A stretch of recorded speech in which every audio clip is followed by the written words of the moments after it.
Hi, I am Sonal Garg and आज हमारे साथ नमन सर हैं and we will be discussing the topic simultaneous elections जिसमें आज हम पूरा complete analysis करेंगे।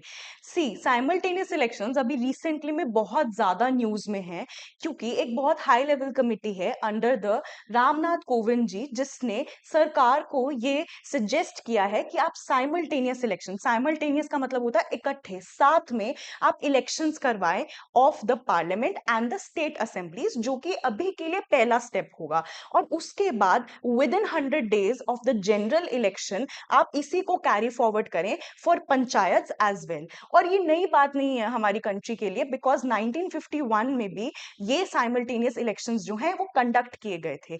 अब सर हमें बताएंगे कि इसके प्रोस कॉन्स क्या क्या हो सकते हैं sir. Right. So thank you for introducing simultaneous elections. तो जैसा आपने बहुत अच्छे से वो एक्सप्लेन किया है कि साइमल्टेनियस इलेक्शन है कि लोकसभा लेजिस्लेटिव असेंबलीज जो स्टेट्स में होती हैं इनिशियली उन्हें, और बाद में लोकल बॉडीज के हम इलेक्शन एक साथ ही करवाएंगे। और पहले भी होता आया है 1951 से 1967, ऑल्दो तब पंचायत वगैरह इतनी नहीं थी। तो लेट्स अंडरस्टैंड कि इसके फायदे या नुकसान क्या हैं। तो देखो, फर्स्ट अगर हम एडवांटेजेस की बात करें, और ये जो हमारे प्रेजेंट पीएम हैं मोदी जी, उन्होंने भी बहुत रिकमेंड किया है। सी इसके फायदे ये हो जाएंगे, आज जब इलेक्शंस होते हैं तो उसके अंदर एक तो मॉडल कोड ऑफ कंडक्ट लगता है हर इलेक्शन के अंदर, चाहे वो स्टेट का इलेक्शन हो चाहे वो लोकसभा का इलेक्शन हो। हाँ जी। तो वो अलग अलग टाइम पे जब इलेक्शंस होते हैं तो एक दो महीने के लिए जब मॉडल कोड ऑफ कंडक्ट लगता है तो कोई भी मेजर पॉलिसीज इंप्लीमेंट नहीं नहीं हो कर सकती। सकते। तो एडमिनिस्ट्रेशन को इम्पैक्ट करता है नेगेटिवली। तो अगर एक ही टाइम पे दोनों के इलेक्शंस हो जाएंगे तो फायदा क्या हो जाएगा कि ये जो एडमिनिस्ट्रेटिव लैग आता है, पॉलिसी पैरालिसिस आता है, ये हट जाएगा। ये तो पहला फायदा हुआ। दूसरा फायदा ये है कि वोटर टर्नआउट ज्यादा नहीं आता है। अब क्या होता है ना, लोग लेट्स से लोकसभा के इलेक्शन की इतनी मार्केटिंग होती है कि वो आ जाते हैं, पर स्टेट के अंदर इतना वोटर टर्नआउट नहीं होता जब स्टेट के इलेक्शंस हाँ होते हैं। जी। क्योंकि लोगों, अच्छा, और वो लोग जो अपनी स्टेट से दूर रहते हैं और उन्हें वोट करने आना पड़ता है, वो बार बार नहीं आ पाते। तो एक ही टाइम पे अगर ये सारे इलेक्शंस हो जाएंगे तो वोटर टर्नआउट भी एक्सपेक्टेड है कि वो हम्म। इंक्रीज होगा, जो कि अभी इंडिया में 66% के हाँ जी। अराउंड है। सी, ये सेकंड बेनिफिट हुआ।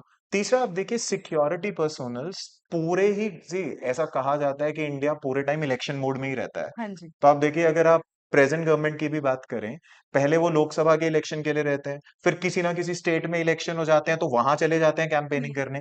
तो वो देश की एफिशिएंसी भी हर्ट करता है कि अगर पीएम और गवर्नमेंट इन्हीं चीजों में लगती रहेगी तो वो एडमिनिस्ट्रेशन को टाइम कब कम देगी। भी। सो वो जो एफिशिएंसी है एडमिनिस्ट्रेशन की, वो भी इससे एक्सपेक्टेड है इंप्रूव होगी। अब एक तो इतना सारा इलेक्शन का जो एक्सपेंडिचर होता है वो भी थोड़ा सा कम हो जाएगा, दैट इज ऑल्सो बेनिफिट। और वो जो स्टाफ होता है जो इलेक्शंस के अंदर यूज होता है, सिक्योरिटी पर्सोनल्स जो हम्म। यूज होते हैं, वो भी एक ही बार के अंदर अपना एक्टिविटीज करके, ताकि वो भी अपने कोर फंक्शंस पे। यस। भाई सिक्योरिटी फंक्शनरीज का ये काम थोड़ी ना है कि वो पूरे टाइम इलेक्शन ही कराते रहे, हम्म। उनको और भी काम है। हम्म। तो वो उस पे ध्यान दे सकते हैं, टीचर्स वगैरह जो हम्म। इसमें हम्म। होते हैं। So all in all, what are the main advantages of hmm. simultaneous elections?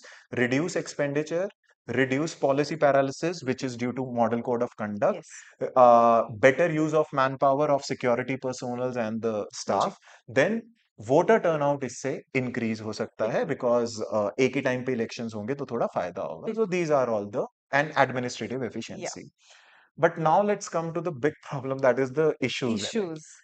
देखो, यस। सबसे बड़ा इश्यू तो ये है कि इंडिया एक पार्लियामेंट्री डेमोक्रेसी है, जिसके अंदर हमारा 75 आर्टिकल और 164 कहता है कि अगर कभी भी लेजिस्लेचर के अंदर मेजॉरिटी हार जाए एग्जीक्यूटिव, तो उसे तुरंत रिजाइन करना पड़ेगा। That okay. Is the collective responsibility. और पार्लियामेंट्री डेमोक्रेसी बल्कि हमारे बेसिक स्ट्रक्चर का पार्ट है।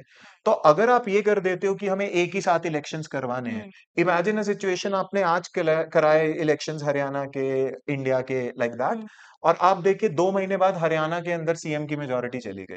You can not wait for 5 years more. Yes. तो वो अकाउंटेबिलिटी हर्ट करेगा, जो एक डेमोक्रेसी का बेड रॉक होता है, और वो सबसे बड़ा हर्डल है इसके लिए। यस। एंड सी, बहुत सारी जजमेंट्स में सुप्रीम कोर्ट ने भी कहा, money economy can not be the reason to substitute democracy. Yes. Just because आपका पैसा बच जाएगा डजंट मीन आप डेमोक्रेसी को हर्ट यस। कर देंगे। तो एक तो अकाउंटेबिलिटी हर्ट होती है ये, और देखो, तीसरी सबसे बड़ी बात जो डेमोक्रेसी को हर्ट कर सकता है वो ये, और फेडरलिज्म को भी।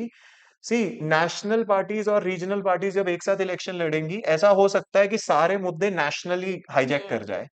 सी लाइक स्टेट के इश्यूज अलग हैं, लोकल पंचायत के इश्यूज अलग हैं, पर इलेक्शंस फिर उसी पे हो रहा होगा, defence and all that stuff. Hmm. तो रीजनल इश्यूज छुप जाएंगे in the name of national nationalism, issues. Yes. और वही कि आप कॉन्स्टिट्यूशन में इतनी सारी अमेंडमेंट्स करनी पड़ेगी, hmm. And there is a challenge of supreme court या which has already said कि parliamentary model is the basic structure. Basic. So what are the big challenges? Number one is I have to sum it up. Number one is, what about parliamentary democracy? Second, what about democracy in general? Because people might not be able to decide local issue, state issue, or national issue. या And another thing is, what about accountability of the government? उसे तो 5 साल की insurance मिल जाएगी जो हम नहीं देना हम्म। चाहते। और देखो, चैलेंज है, एक साथ इतना बड़ा इवेंट आप कैसे करवाओगे? जब 1951 और 67 में ये होता था, तब पंचायत और अर्बन लोकल बॉडीज नहीं थी इतनी। हम्म। अब बहुत ज्यादा है तो मुश्किल हो जाएगा। यस। तो all in all I think pros भी हैं, कॉन्स भी हैं। We can understand economy, it's a debate between economy yes. And democracy. या बट अगर मेरे को सम अप करना हो, बहुत सारी कमिटीज ने सुझाव दिया है कि ये होना हम्म। चाहिए, बिकॉज एक्सपेंडिचर भी बहुत होता है।